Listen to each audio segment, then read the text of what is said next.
Assalamualaikum warahmatullahi wabarakatuh. Selamat pagi anak-anakku kelas 9 A dan B. Kita bertemu lagi pada materi berikutnya. Sebelumnya Bu Wiwi menyapa dulu anak-anak sehat semuanya hari ini. Bu Wiwi berharap anak-anak semuanya sehat dan siap untuk mengikuti pelajaran hari ini.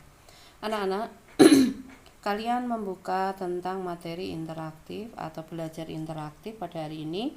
Kita akan belajar tentang interaksi muatan dan gaya kolom. Kemudian nanti setelah selesai memahami video ini, seperti biasa Bu Wiwi memberikan beberapa latihan untuk soal pilihan ganda. Kemudian juga tugas yang bisa kalian buka di spensako.id, di mana untuk tugas nanti karena itu bentuknya adalah uraian, adalah hitungan tentang hukum kolom. Kalian bisa mengerjakan pada selembar kertas atau di buku biar tidak hilang. Kemudian kalian foto, kemudian kalian kirim ke situ. Nanti Bu Wiwi akan memberi nilai pada tugas yang anak-anak kirimkan. Oke, mari anak-anak kita mulai. Tolong bisa diperhatikan, mungkin ada beberapa penjelasan dari yang Bu Wiwi berikan tentang interaksi muatan dan gaya kolom.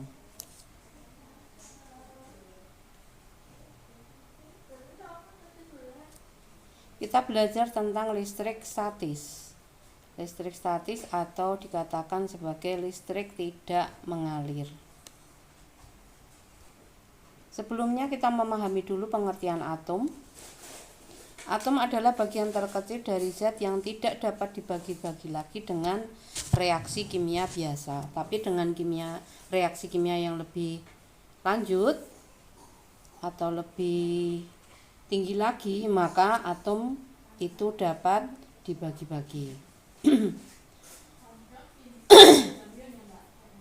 Susunan partikel zat padat kita lihat misalnya ini kita bagi, kemudian kita bagi sampai bagian yang terkecil.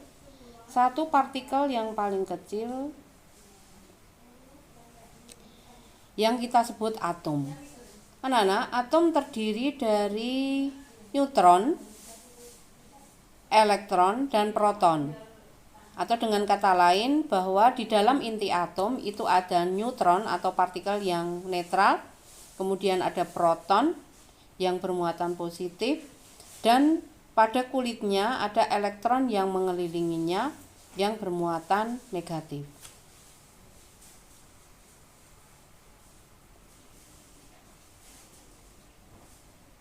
Teori atom diantaranya tadi sudah dijelaskan Bu Wiwi. Ya.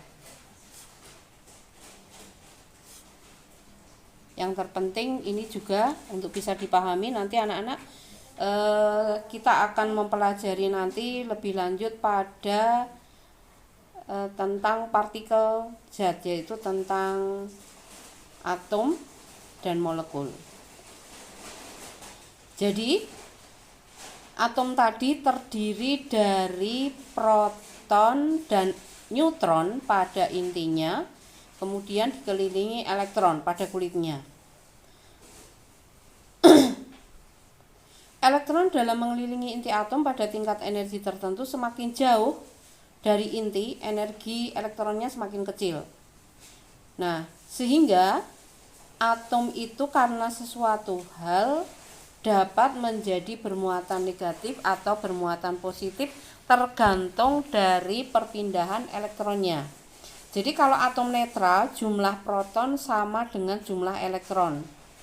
Sedangkan bermuatan positif jika atom kekurangan elektron, artinya ada elektron yang meninggalkan kulit dari atom tersebut. Kemudian apabila atom itu kelebihan elektron, maka atom itu bermuatan negatif. Sekali lagi anak-anak, yang bisa berpindah adalah elektron. Kita lihat model atom dari hidrogen. Spesial ini anak-anak. atom hidrogen tidak memiliki neutron. Jadi semua atom punya neutron kecuali hidrogen. Hidrogen hanya mempunyai satu proton dan satu elektron. Kemudian kita lihat atom helium. Atom helium ini punya neutron 2, proton 2, dan elektron 2. Ini tentu saja kondisi atom netral. Kalau nanti helium kehilangan elektron 1, berarti dia punya proton 2, elektron tinggal 1. Maka menjadi kelebihan proton atau kekurangan elektron. Maka helium itu menjadi bermuatan positif. Contoh yang lain lagi adalah atom litium. Nah, atom litium memiliki 3 neutron, 3 proton, dan 3 elektron. Anak-anak, untuk kulit yang pertama itu isinya maksimal 2. Kalau lebih dari 2, maka nanti akan mengisi kulit di luarnya. Seperti litium itu punya 3, berarti kulit pertama isinya 2, kulit yang kedua isinya 1. Nah, itu besok akan kita pelajari lebih lanjut. Ini hanya sebagai gambaran saja dulu. Muatan listrik pada atom. Anak-anak perhatikan. Ya, saya ulang ya anak-anak ya. Saya ulang, tolong diperhatikan. Ada natrium dan Cl. Nah, ada perpindahan elektron dari natrium ke Cl. Natrium itu punya 11 proton dan 11 elektron. Elektronnya pindah 1 ke klor. Berarti sekarang Cl memiliki 18 elektron dan hanya 17 proton. Sehingga yang terjadi, natrium menjadi bermuatan positif karena kehilangan 1 elektron. Sedangkan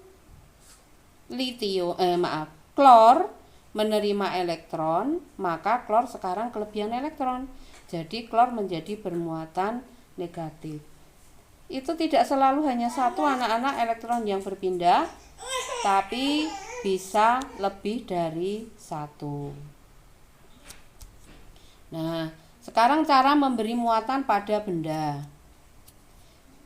Pada intinya tadi benda menjadi bermuatan karena perpindahan elektron. Nah, itu bisa terjadi karena gosokan, karena konduksi, karena induksi. Nah, untuk gosokan di buku paket itu sudah ada keterangan menggunakan deret tribolistrik. Sekarang kita lihat dulu, muatan listrik itu ada 2 jenis.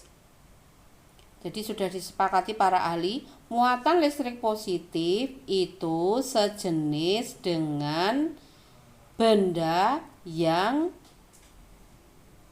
seperti kaca yang digosok dengan kain sutra. Kaca menjadi bermuatan listrik positif karena elektron dari kaca pindah ke sutra. Sedangkan benda-benda yang bermuatan listrik negatif adalah benda-benda yang memiliki muatan sejenis dengan plastik atau politen atau etilen atau ebonit yang digosok dengan kain wol. Tapi anak-anak mesti lebih familiar ke plastik. Tapi plastik kan jenisnya banyak ya anak-anak ya. Yang mudah saja adalah mistar plastik yang sering kalian pakai. Itu menjadi bermuatan negatif ketika digosok dengan kain wol. Atau dulu waktu di SD anak-anak pernah mencoba dengan menggosok mistar plastik dengan kain yang rok anak-anak atau celana panjang anak-anak atau mungkin dengan rambut, sehingga penggaris plastik bisa menarik potongan-potongan kertas kecil. Berarti penggaris plastik itu menjadi bermuatan listrik. Anak-anak nanti untuk deret tribolistrik, anak-anak lihat di buku paket halaman 167. Pada intinya, benda yang bermuatan positif benda akan bermuatan positif jika digosok dengan benda di bawahnya. Atau tadi anak-anak hafalkan bahwa yang sama dengan kaca digosok sutra berarti bermuatan positif. Yang sama dengan plastik yang digosok dengan wol berarti bermuatan negatif. Saya lanjutkan interaksi muatan listrik. Jika benda bermuatan sejenis saling didekatkan akan tolak menolak. Tapi jika berbeda jenis akan tarik menarik. Konsep yang kedua ya anak-anak ya, diperhatikan. Saya lanjutkan.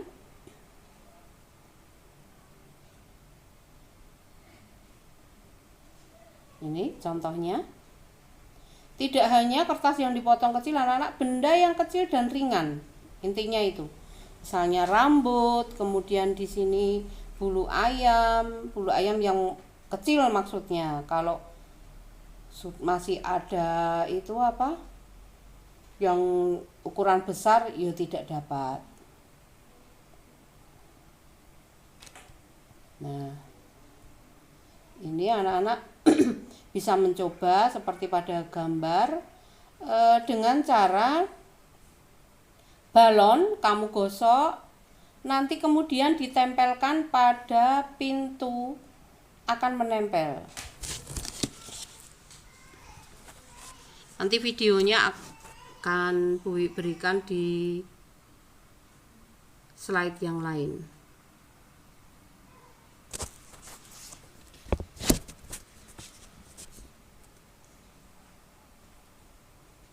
Ini contoh anak-anak.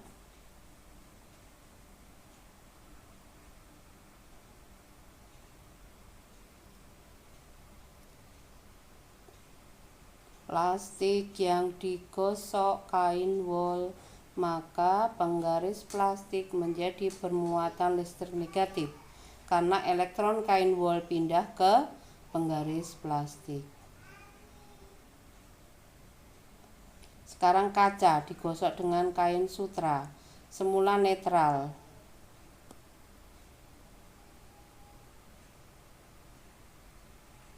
Maka kaca bermuatan listrik positif karena elektron dari kaca pindah ke sutra.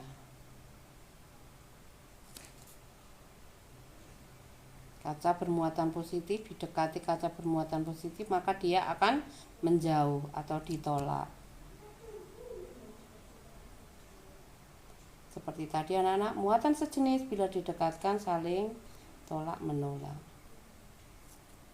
Sekarang kita lanjutkan. Kaca bermuatan positif didekatkan dengan plastik bermuatan negatif. Maka yang terjadi akan mendekat atau ditarik. Karena muatan tidak sejenis bila didekatkan saling tarik menarik. Kita lanjutkan hukum Coulomb. Anak-anak, jika dua buah benda bermuatan sama seperti Q1 dan Q2 didekatkan, maka yang terjadi adalah tolak menolak. Berapa besarnya gaya tolak dapat kita hitung. Kemudian, apabila dua buah benda bermuatan yang tak sejenis saling didekatkan, maka akan tarik menarik.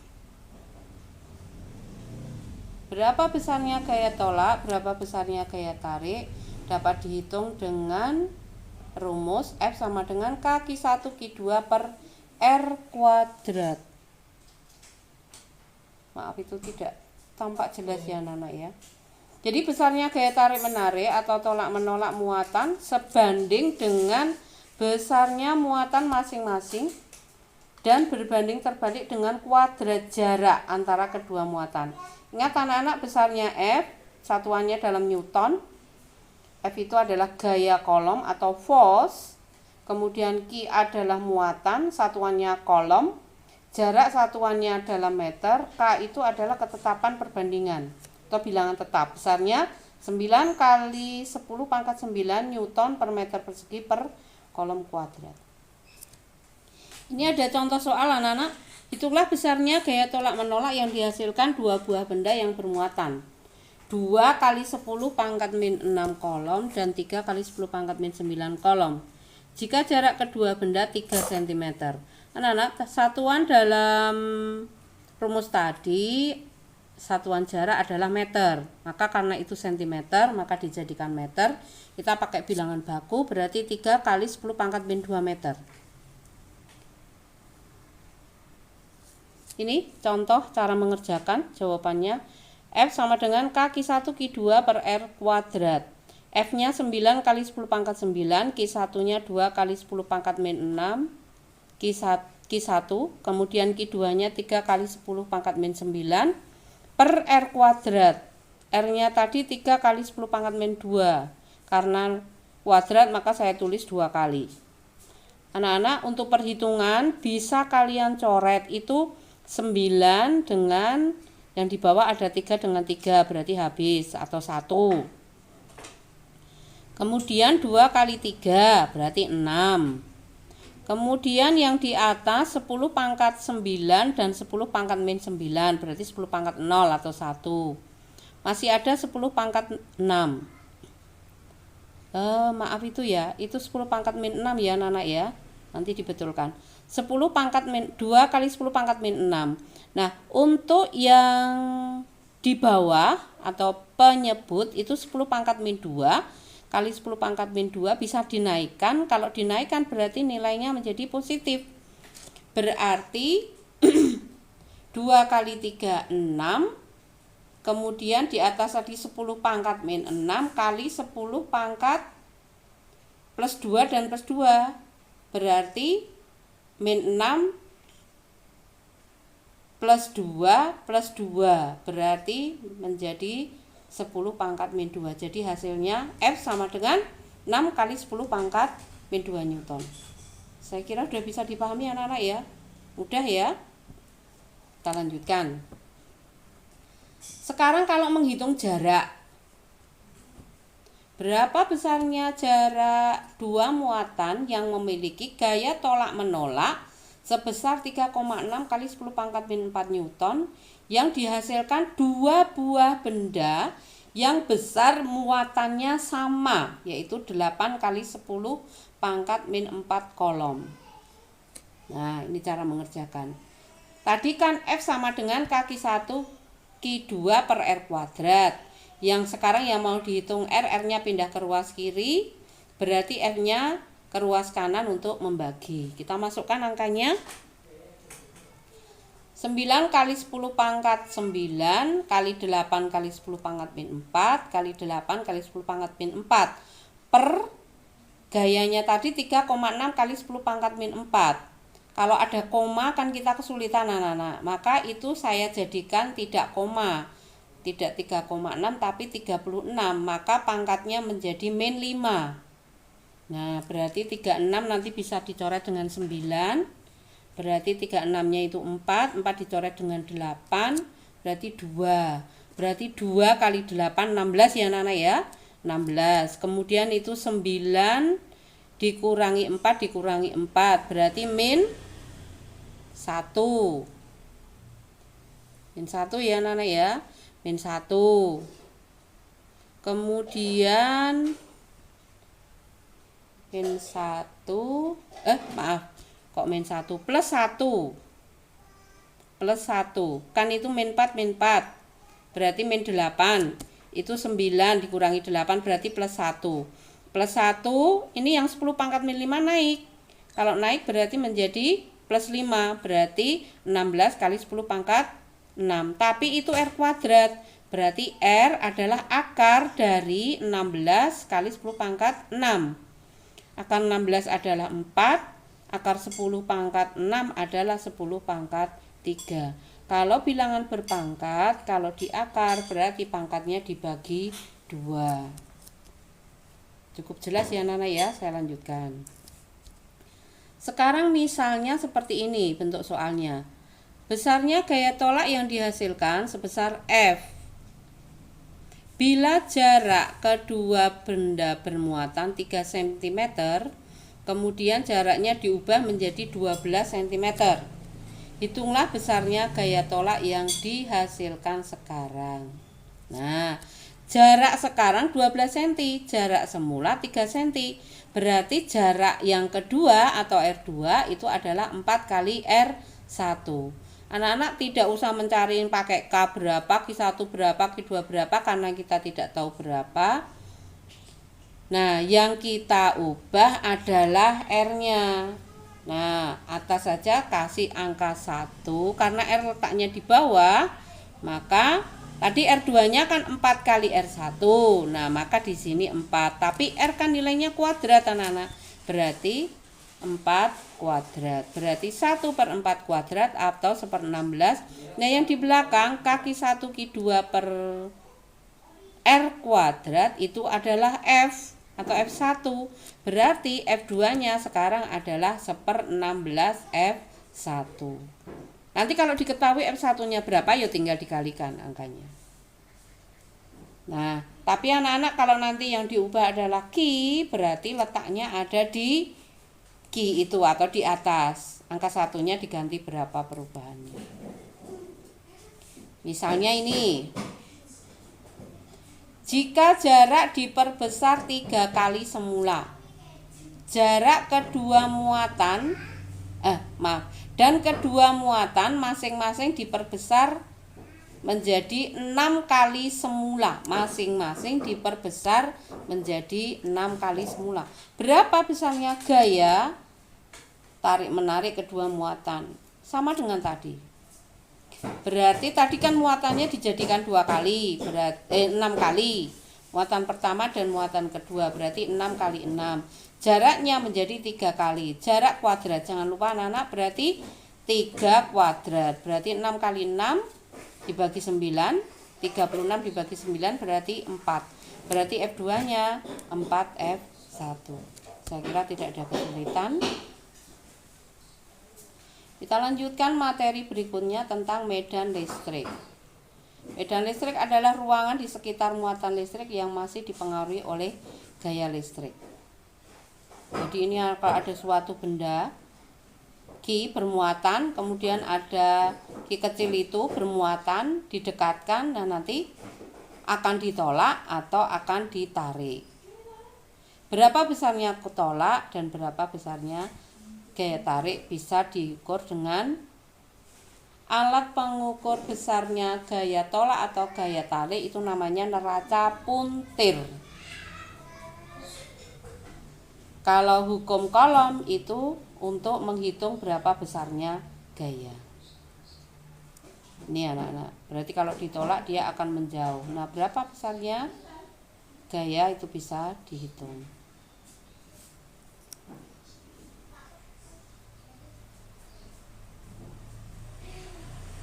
Semakin jauh dari benda uji, maka gaya pengaruhnya kan semakin kecil. Seperti tadi dari 3 cm dijauhkan menjadi 12 cm kan gayanya menjadi lebih kecil.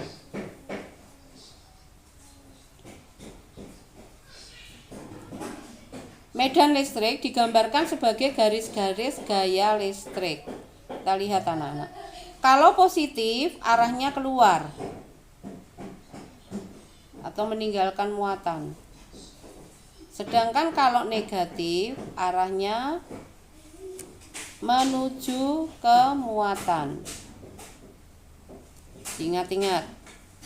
Karena soal kadang hanya berupa gambar. Nanti jangan sampai terbalik. Positif meninggalkan muatan, kalau negatif menuju ke muatan.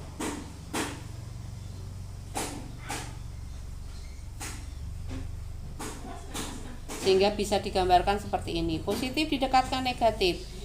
Keluar dari positif masuk ke negatif. Kalau positif-positif arah anak panahnya keluar semua. Polanya seperti itu. Tapi kalau negatif dengan negatif berarti nanti polanya seperti yang positif-positif itu, tapi arah anak panahnya masuk.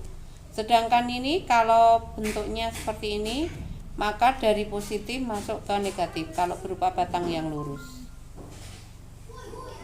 Oke anak-anak, kalian sudah mengikuti pembelajaran interaktif, berarti sudah masuk ke terekam untuk daftar hadir.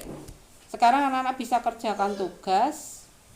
Tugas saya beri waktu 1 minggu, sedangkan kalau yang penilaian itu hari ini juga harus selesai. Ingat anak-anak, tolong di close sehingga nanti bisa terekam berapa hasil nilai anak-anak. Semoga mendapat hasil yang memuaskan. Anak-anak teliti dalam mengerjakan. Sekian dari Bu Wiwi, semoga bisa membantu anak-anak dalam belajar. Assalamualaikum warahmatullahi wabarakatuh.